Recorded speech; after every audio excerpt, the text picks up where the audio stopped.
अस्सलाम वालेकुम and welcome to PGME's official YouTube channel.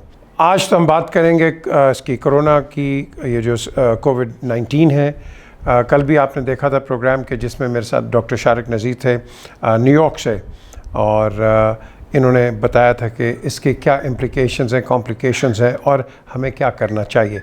लेकिन ऑब्वियसली टाइम थोड़ा था, तो डॉक्टर साहब को आज दोबारा तकलीफ़ दी है कि बताएं कि ये जो वैक्सीन की बात आ रही है, देखें ना, जब आपको प्रॉब्लम हुई थी पुराने ज़माने में, मैं यही कहूँगा, तो पेनिसिलिन आ गई थी तो बच गए थे।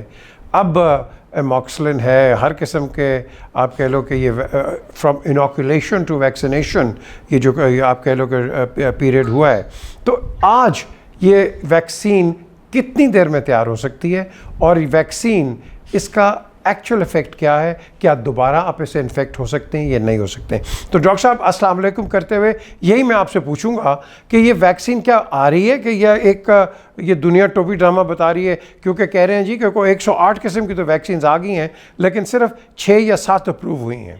अस्सलाम वालेकुम जी, मेरे से आपने मुझे इन्वाइट किया शो में, तो बहुत शुक्रगुजार हूँ। और वैक्सीन की मुतल्लिक बात अगर करें तो देखा जाए हिस्टोरिकली अभी कितने एपिडेमिक्स दुनिया में आए हैं, और स्वाइन फ्लू आया है, इबोला वायरस आया है, सार्स वायरस आया है, HIV आया है, कोलरा वायरस आया है। तो इन लोगों को अगर उठाया जाए तो आप किसी मर्ज कोई वैक्सीन अभी तक निकला नहीं है। आप देख सकते हैं कोई अभी तक HIV का वैक्सीन नहीं निकला है, इबोला का वैक्सीन नहीं निकला, जहाँ हालांकि कितनी रिसर्च हो रही है, अभी तक हो रही है, कोई वायरस नहीं है। हिस्टोरिकली मैं ही बता रहा हूँ। अब क्योंकि कोरोना वायरस बिल्कुल पैंडेमिक हो चुका है, करीब 2.5 लाख से ज्यादा लोग पूरे दुनिया में का डेथ हो गया है, तो सारी गवर्नमेंट, सारी कंपनीज और सारे करीब रिसोर्सेज लगा दिया। करीब 100 से ज्यादा अभी रिसर्च चल रही है 24 आवर्स 7 डेज अ वीक इस पर। और चाइना इसमें आगे है, जर्मनी आगे है, ऑक्सफोर्ड इंग्लैंड में चल रही है रिसर्च। यहाँ तक कि ऑक्सफोर्ड वाले ने कहा इंग्लैंड में कि बाय सितंबर वो लॉन्च कर देंगे। अभी ट्रायल्स में ही चल रहा है वो अपना वैक्सीन का, उसका उन्होंने इंडिया में शुरू हो गया प्रोडक्शन। इंडिया वाले वन ऑफ द कंपनीज ने शुरू कर दिया है वैक्सीन प्रोडक्शन किस तरह करने के लिए। तो ये वैक्सीन पहले है क्या चीज? वैक्सीन और मेडिकेशन बिल्कुल अलग अलग चीज है। ये बताया ना जी, क्योंकि देखें ना, एक तो यहाँ लोग सारे पेंडेमिक पे लगे हुए हैं, क्योंकि कई बात करते हैं एपिडेमिक की। अब ये लोगों को बताएं ये पेंडेमिक क्या चीज़ है, ये बताएं ना ज़रा लोगों को। हाँ, पैंडेमिक जब होती है कि जब पूरे वर्ल्ड में मर्ज अगर फैल जाए तो उसको कहते हैं पैंडेमिक। पैन माने पूरा, टोटल। डेमिक मैंने की नहीं, एपिडेमिक हुआ, पैंडेमिक पूरे दुनिया में फैल गई। तो मैं वैक्सीन के बारे में बता रहा हूँ बहुत ही लेमैन टर्म्स में, हर लोग समझ सके वैक्सीन कैसे बनती है। तो एक मुल्क अगर दूसरे मुल्क पर मिसाइल फेंकता है, तो दूसरा मुल्क जो है उस मिसाइल जब आया तो वो तो कुछ लोग शहीद हो गए वहां के लोग, मगर फिर उसने डिवाइस मैकेनिज्म बनाया कि कैसे मिसाइल पे एंटी मिसाइल लॉन्च करे ताकि वो मिसाइल जो फेंका उससे डिफ्यूज हो जाए। तो वो फिर शुरू करता है वो फैक्ट्री मैन्युफैक्चरिंग, कि फिर तो अगर दोबारा उसी मिसाइल अगर आए उस कंट्री में तो वो डिफ्यूज कर सके। इसी तरह वैक्सीन का है। अगर कोई तो वैक्सीन जो बनती है तो पैथोजन, जैसे कि अगर एक पेशेंट को उसने कोरोना वायरस मर्ज आ गया और वो बंदा ठीक हो गया, तो वहां की जो इम्यूनिटी है उस बंदे की, वो समझ चुकी कि भाई वही पैथोजन है, इसका ये स्ट्रक्चर है, तो वो इम्यूनिटी एंटीबॉडीज पैदा कर लेती है। वो एंटीबॉडीज पैदा कर लेती है। वही मैकेनिज्म में वैक्सीन बनते हैं। तो जो चाइना जो वैक्सीन बना रहा है वो क्या कर रहा है कि चाइना ने वायरस को मार दे रहा है, एक नॉर्मल वायरस को, वो वायरस को मार कर फोर एक नॉर्मल ह्यूमन बीइंग में डाल रहा वो वायरस, ताकि इम्यूनिटी बने। अब मगर ये देखा गया है कि वो इम्यूनिटी जब बनेगी, इंसान जो बनाएगा, तो कभी कभी ओवर इम्यूनिटी बना दे सकते हैं। ओवर इम्यूनिटी जैसे कि बहुत ज्यादा चीज बन सकती है, वो जब ज्यादा ओवर इम्यूनिटी बन जाएगी तो इंसान का डेथ भी हो सकता है उसमें, 1 पर्सन कैन डाई। तो वो टेक्निक चाइना अप्लाई कर रहा है, और वो बहुत ही ईजी है एक्सेप्टेंस के लिए, क्या कि वो सारे मुल्क बना सकते हैं, मगर that is very dangerous consequences अगर ये वर्क। अच्छा, नहीं, लेकिन डॉक्टर साहब एक सवाल उठता है ना। अभी आपने कहा ना कि देखें ना, आपके पास TB भी है, आपके पास मलेरिया, कॉलरा, और जितने आपने ये फ्लूज के नाम लिए, सब देर ऑल देयर। अब द क्वेश्चन अराइजेज, उसका कोई लॉन्ग टर्म, उनको जो आपने वैक्सीनेशन की हुई है या जो एंटीडोट निकाला है, लॉन्ग टर्म तो है नहीं है। इन्हीं बीमारियों के साथ हम जिंदा भी रह रहे हैं, मर भी रहे हैं, पैदा भी कर रहे हैं। तो ये जो बीमारी है पर्टिकुलर, डू यू फील कि इसकी कुछ ज़्यादा मीडिया हाइप नहीं हो गई हुई है in comparison to the others?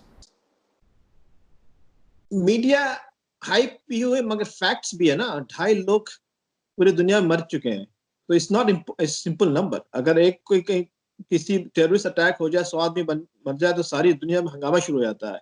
यहाँ लेकिन टीबी ने 1 बिलियन लोग मारे हुए हैं। 1 billion TB died, 36 million in AIDS, I mean hundreds of thousands in other diseases. हाँ, वो पास्ट टेंस हुआ ना। तो अभी we are on going this things, we don't know how far we can reach.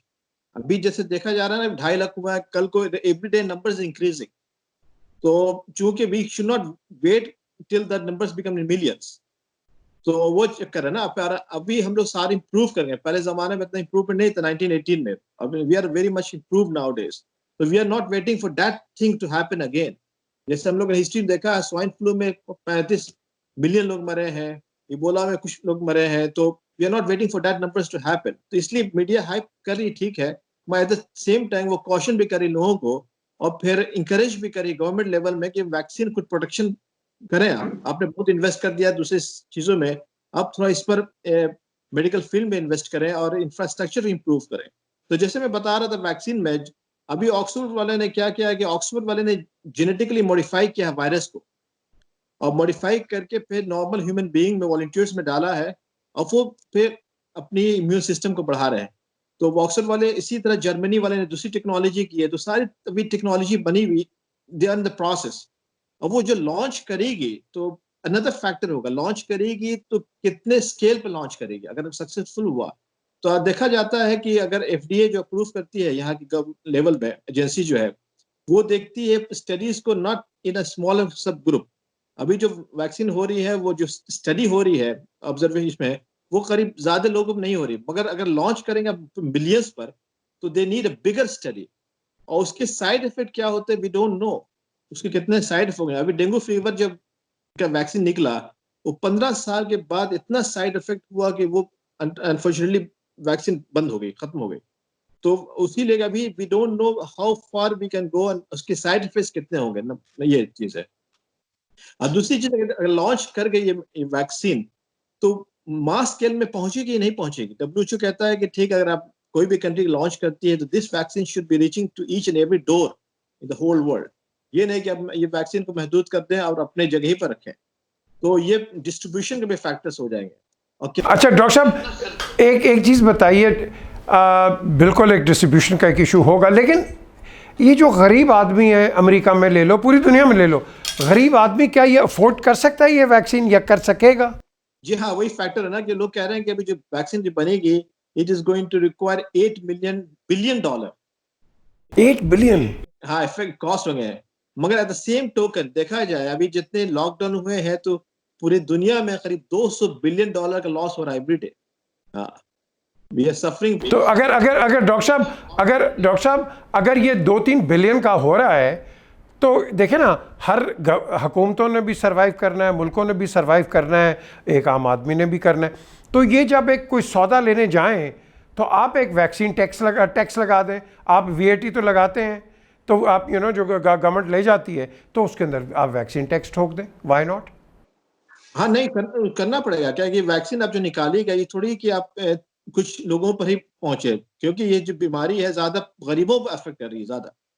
तो दिस वैक्सीन जो है निकलेगी, has to reach in each and everybody. Even poor है जो अफोर्ड नहीं करे, गवर्नमेंट को फ्री करना पड़ेगा वैक्सीन। आपकी एक मेडिकल आपके लिए एक्सपर्टीज में आप क्या कहेंगे कि रियलिस्टिकली ये टोटल लॉकडाउन जो है दुनिया में, ये कब खत्म हो सकता है? अभी देखिए, ये जो भी खत्म, तो वेरी डिफिकल्ट टू से। लोग कहते हैं कि ये जो पैंडेमिक अभी है करीब 2 साल तक रहेगा।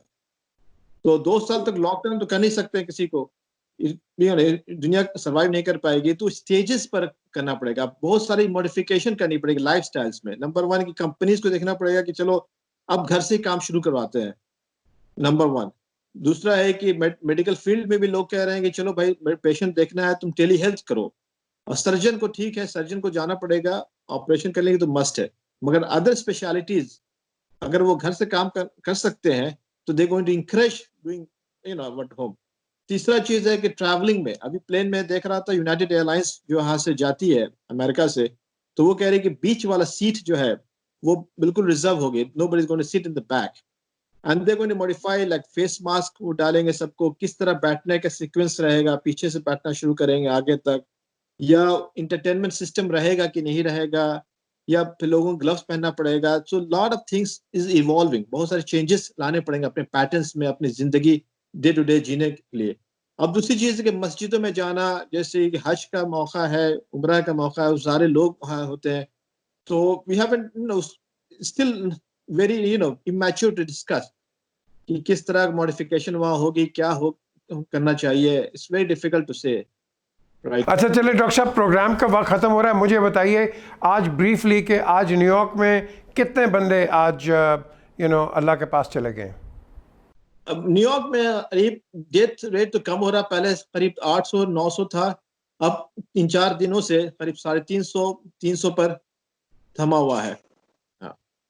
फिर भी बहुत सारे मास स्केल में है, funeral homes they unable to cope with so many deaths unfortunately, तो फिर भी अभी हो रहा है 300, मगर हम लोगों की सर्जरी इंशाल्लाह मंडे से शुरू हो जाएगी, इलेक्टिव सर्जरी गवर्नमेंट ने अलाउ किया है, और आहिस्ता आहिस्ता स्कूल्स अभी बंद है, सारे स्कूल्स यहाँ पूरे एकेडमिक ईयर सितंबर तक, और बिजनेसेस बंद है। Thank you very much. आज का तो सेशन इतना ही था कि आप हमें कुछ वैक्सीन के मुतालिक बताएं, आपने काफ़ी कुछ और बता दिया। आपसे इंशाल्लाह 2-3 दिन के अंदर दोबारा रब्ता होगा, लेटेस्ट अपडेट्स आपसे लेंगे कि what is going on along, क्योंकि हमारे लोग बदकिस्मती से मैं कहूँगा कई पढ़े लिखे नहीं हैं और वो बड़े सिंपल्टन्स हैं, और इनको जो आप बता रहे हैं आई एम श्योर ये कुछ आपसे सीखेंगे। और आपने बड़ा अच्छी बात की है कि जी आप मास्क पहनो, ग्लव्स पहनो, बाहर जाओ और इतना एक फासला रखो। तो ये जो चीज़ें आप बता रहे हैं, thank you very much once again, and we will be in touch, आपसे दोबारा बातचीत होगी। और आप जो हैं जो देख रहे हैं, please subscribe to the channel and of course let everybody know doctor Shariq Nazir जो हैं ये आपको क्या क्या हिदायतें दे रहे हैं, बल्कि ये जो वीडियोज़ हैं आगे लोगों को बताएं, ये भेजें। ये मैं समझता हूँ ये खिदमत खल्क है, ये आप लोगों को बताएंगे कि भाई देखो एक एक्सपर्ट आदमी, ये नहीं कि कोई सियासतदान आपके बता रहा है, ये तो मेडिकल के एक्सपर्ट्स हैं, तो ये जब बात करते हैं तो ये बिल्कुल एक लॉजिकल और बिल्कुल एक पते की बात करते हैं। Look after yourself and of course look after the interest of the countries wherever you live. खुदा हाफिज़। Thank you.